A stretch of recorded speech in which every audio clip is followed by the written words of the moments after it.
Hello, beautiful people of the internet. How are you doing today? My name is Jackie and welcome back to my YouTube channel. In this video, I am going to talk about all the books that I read in the month of June 2022.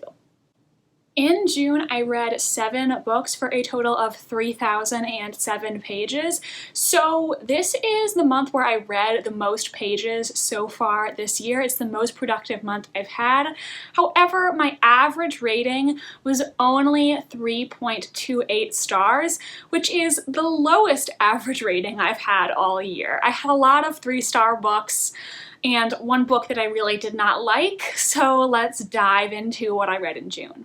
So the first book I read was 9 Lives by Peter Swanson. This is a recent mystery thriller release, and I have seen some negative reviews for this book. I saw some people say they really hated it. Personally, I gave it 3 stars. I don't think it's going to be one I remember forever. However, I think it served its purpose. I was entertained while I was reading it. This book follows 9 people who have never met before and live in different parts of the United States. However, all of these people receive a list that has their 9 names on it, and they don't understand what the meaning of the list is, but then the people on the list start dying one by one. One complaint that I've seen about this book is I've seen several people say they thought the book was boring, and personally, I did not think it was boring at all. I read this book very, very quickly because I was interested in the plot and I wanted to find out who was behind the list and the killings. It definitely didn't have a lot of action. It was more of a mystery than a thriller, so I guess if you're someone who prefers more thrilling aspects, maybe this isn't the book for you, but personally, I thought it was really entertaining. Peter Swanson was very influenced by And Then There Were None by Agatha Christie, which is one of my favorite books of all time. I personally think you might enjoy this book more if you've read that one, but that's just my personal theory. One thing about Peter Swanson's writing that I appreciate is I think you can tell he genuinely is passionate about mysteries. I feel like that really came across in this book and also in 8 Perfect Murders, another book of his. I think you can tell that he just has such a love for this genre. I did correctly guess who was behind the list, however, there were some components that I did not put together until the final reveal. And there was one thing that I feel like I should have noticed, but I didn't. And so when I got to that part, I was a little bit like, well, I should have seen that one coming. I did have some complaints about this book though, hence why I only gave it 3 stars. I will say personally, I hated the last chapter of this book. I wish it had not been there. I don't know. For whatever reason, I kind of felt like it lessened the impact of the story, and I just didn't think it was necessary. Also, quite frequently, Swanson mentions what books the characters are reading or what show they're currently binge watching on TV. And I like books and TV as much as the next person, but when I was reading, I was kind of thinking to myself, why do I care that this character is binge watching The Good Wife? Like, why was this? I don't care. And another thing I wanted to mention, now this is not Peter Swanson's fault, but I feel like whoever edited this book did a terrible job. Multiple times, characters were referred to by the wrong name, and it just was so obvious. I don't know how the people editing this book didn't notice. There was even one character who was referred to by 2 different last names, so I'm assuming his last name was changed from the original draft to the final product. But, like, how did the person editing this book not notice, hey, here we said his last name is Berlin, and here we said Levine? It just kind of like baffled me because these were such obvious errors. That was kind of annoying. Next, I read Cleopatra's Dagger by Carol Lawrence. This is a historical mystery set in 1880s New York, and our main character, Elizabeth, is the only female reporter at the Herald. The plot of this sounded so good. However, I ended up giving this book 2 stars. I really did not like it. I think it was disappointing in pretty much every aspect. First of all, I felt like every character in this book was extremely one-dimensional, and I didn't really feel connected to anybody. I feel like the author was trying to touch on every hot button issue, and I think that sort of lessened their impact. I think she should have chosen a couple things that she was really passionate about to discuss in depth in this book, instead of just trying to hit on all of these topics very briefly. Like, she could have chosen to focus this book on the way that women are treated, the way that immigrants are treated, the way that the poor is treated. She could have chosen to focus on police corruption and police brutality. Instead, she just addressed all of these topics in a very surface level manner. The writing was also extremely melodramatic. So many of the chapters ended on something that was supposed to be suspenseful but came across as very melodramatic and cliche, such as, you know, she felt a shiver run up her spine, but it wasn't from the rain. There was something about this man that just unsettled her deep to her core. Like, every chapter was like that. You can get away with it once or twice, but it just got to be a bit too much. I will say that the killer was not who I thought it was going to be. That was not someone I really suspected, and I think it could have been really clever, but the climax was really rushed and melodramatic, so I really couldn't enjoy anything that was happening.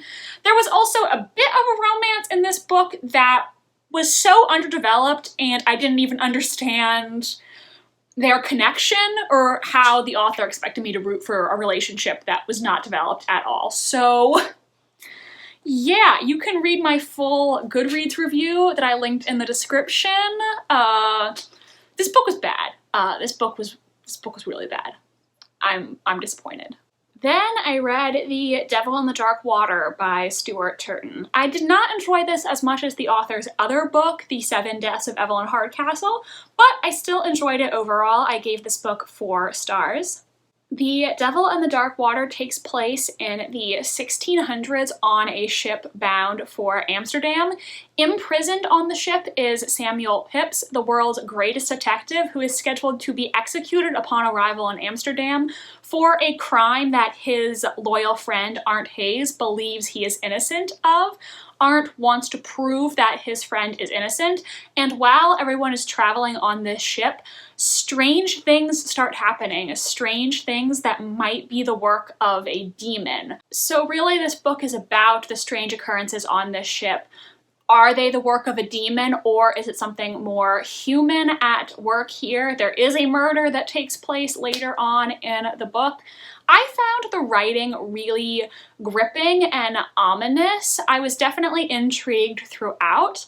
My absolute favorite character in this book was Sarah, the governor's wife, who is very unhappy in her marriage, and she has a lot of skills as a healer. I thought she was a really interesting character, and I liked her a lot. The ending of this book vaguely reminded me of a Poirot novel, because we had that scene where everyone is sitting down and the character is explaining all the little details along the way, all the little bits of evidence and what they meant. I will say, when I was reading the ending, I was a little bit surprised, but I was also thinking to myself, there were some things that were revealed. I don't know necessarily if they were foreshadowed or if the ending was really always fair play, as they say. Some things I was thinking to myself, well, I didn't guess that, but I don't know if there was really enough foreshadowing that I could have guessed it. Overall, though, I really enjoyed this book. Next, I read a nonfiction book, and that was The Real Lives of the Women Killed by Jack the Ripper. This is by Hallie Rubenhold. I ended up giving this book 4 stars. This book is about the canonical 5 victims of Jack the Ripper. Now, these are the 5 women who were linked to the Ripper when the crimes occurred. Now there are people who think some of them may not have been killed by the Ripper, but Basically, this book is about the 5 of them and their lives, what we can piece together of their lives from evidence and reports. It is not really a book that is about the Ripper. It doesn't talk about him or who might have done it or really the nature of the crimes at all. It doesn't discuss the specifics of what was done to these women. It's really about giving them their dignity back and their voices and telling their stories. I thought this book was so interesting and very well written. It not only told me a lot about these 5 women, but I think there was a lot of great detail about the realities of living in Victorian London, especially as an impoverished individual. If you're someone who is interested in this time period, I think this book has a lot of great detail. It discusses these women's lives, what it was like living and working in Whitechapel, the Victorian workhouse, alcoholism, and many other topics. There have been some people who haven't liked this book as much, and their main complaint is that throughout this book, Hallie Rubenhold mentions that 3 of these 5 women, we cannot prove they were prostitutes. Now, it's a common belief that Jack the Ripper targeted prostitutes. However, Rubenhold says, listen, 3 of these women, there is absolutely no proof they ever were a part of the sex work industry, and she argues that Jack the Ripper targeted impoverished women, not prostitutes specifically. And so some people believe that Rubenhold is taking an anti-sex work stance. Personally, I will say I did not get that impression. I think she was just trying to set the record straight. She does say outright, you know, no matter what, these 5 women were human beings and that should be enough. So I don't think she was saying there's anything wrong with being a prostitute. Obviously, I don't know her. I don't know what her personal beliefs are. I can just tell you the impression that I got reading the book.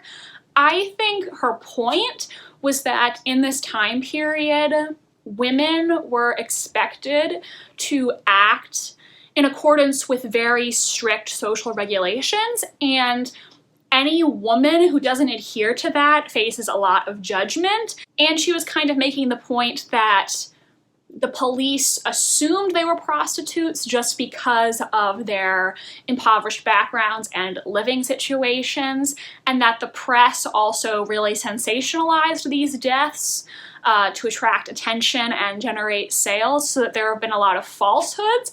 I think her point was just to set the record straight and talk about what we actually know is true about these women. Next, I'm only going to talk about this book very briefly because I actually made an entire review video discussing it. The link will be in the card. I finally, after 4 months, finished reading Gone with the Wind by Margaret Mitchell. I read this for a read-along hosted by Tori from Hufflepuff Discovery, where we read Vanity Fair by William Thackeray and then this book, because Gone with the Wind is believed to be inspired by Vanity Fair, and I will say I definitely see very clear parallels between the two. Margaret Mitchell claims that she never read Vanity Fair. I kind of think she's full of it because I think there's too many parallels for her not to have taken inspiration from Vanity Fair. That's just my opinion.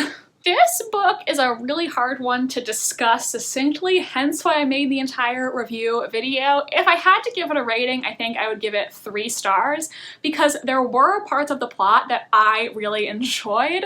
The characters of Scarlet and Rhett I found fascinating. Neither of them are good people, but they are really complex and interesting to read about.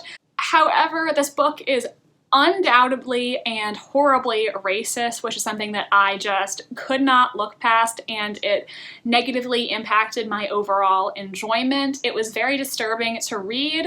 On a less serious note, there were also just parts of this book that I thought really dragged. This book is almost 1,000 pages long, and I think the reason it took me so long to read was it was very difficult to read certain parts, and there were also parts where I was just really bored. So this book had highs and lows, to say the least. You can go check out my review video if you want to hear all my thoughts. Another thing about this book that I forgot to mention in my review, so I'll say it really quick. I could not stand Ashley Wilkes. he sucked. He was the worst. I was sick of hearing about him by the end. I was like, Scarlett, I do not want to hear you fawning over this man anymore. Like, what do you see in him? He's so boring, and he's the worst. Like, he sucks. Okay, and like, why so many women loved him, I don't get, because he did not like him at all. I was so sick of hearing about him by the end. Finally, I read the next two books I had to read in the Veronica Speedwell series by Deanna Raybourn. I read A Dangerous Collaboration and A Murderous Relation. I would say these two books were probably my two least favorite in the series so far. However, neither were bad. It's just, I really love this series, so even the worst book so far has still been okay. I gave A Dangerous Collaboration 3 stars. This is my least favorite book in the series so far. And then this one was a 4-star read for me. This is a mystery series set in Victorian London following Lady Adventuress Veronica Speedwell as she solves crimes with the help of her colleague Stoker.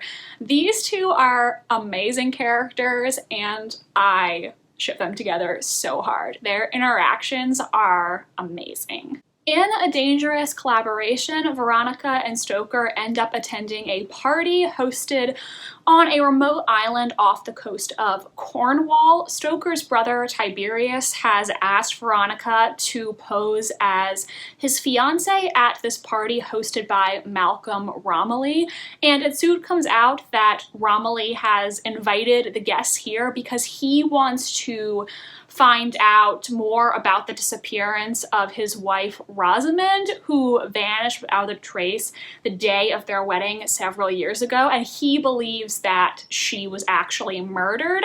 So that is the main mystery of this book, and the reason why I did not like this book as much as the others is I felt like the person who killed Rosamond was pretty obvious. There were not that many suspects, and I guessed who the killer was going to be fairly early on in the book.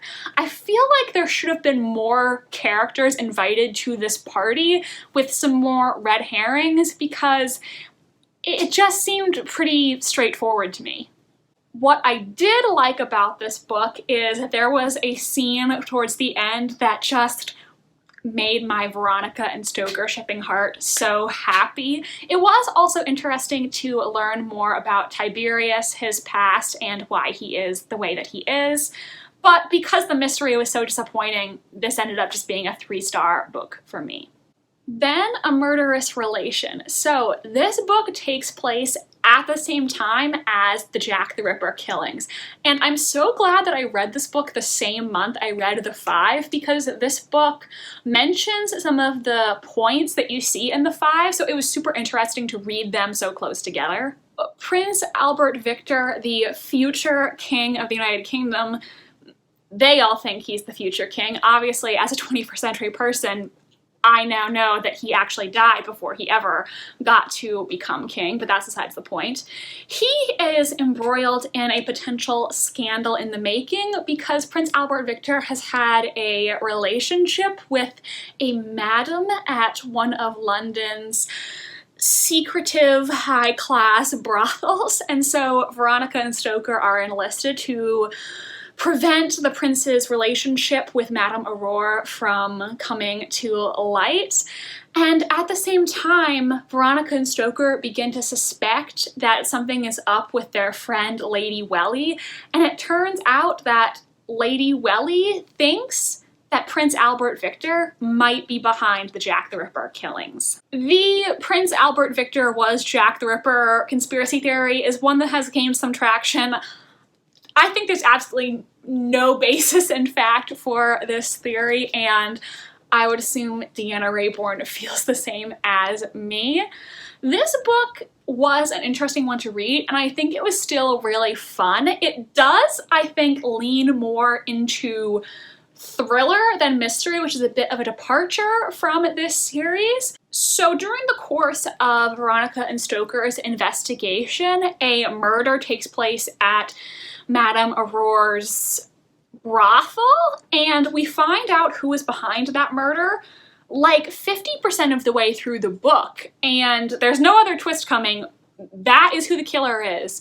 And so the rest of the book is really just about what Veronica and Stoker are going to do to get themselves out of this dangerous situation and bring the people responsible to justice. This kind of reminds me of, you know, when you read Agatha Christie, a majority of her books are this sort of cozy mystery vibe. But occasionally she has a book that just goes full-on thriller, and you're reading it and you're kind of thinking to yourself, this is pretty ridiculous. It's still fun, a little ridiculous. That's kind of how I felt reading this book, where I was like, the suspension of disbelief is a bit high. I don't know what the hell is happening. I'm still having a good time. A little confused, but I'm having fun. That's how I felt reading this. Another thing about this book that I did think was really fun is it referenced plot elements from the earlier books that I really didn't think were going to come back again, so that was kind of a fun surprise. So those are all the books that I read in the month of June. Have you read any of these books? If so, do let me know in the comment section. Would love to hear your thoughts. Please give this video a big thumbs up if you enjoyed, and subscribe to my channel if you want to see more from me. I post new videos every single Wednesday and Sunday. My social media links are down below if you want to follow me on Tumblr, Instagram, or be my friend on Goodreads. Thanks so much for watching, and I hope you have a wonderful rest of your day. Bye, and I'll see you next time.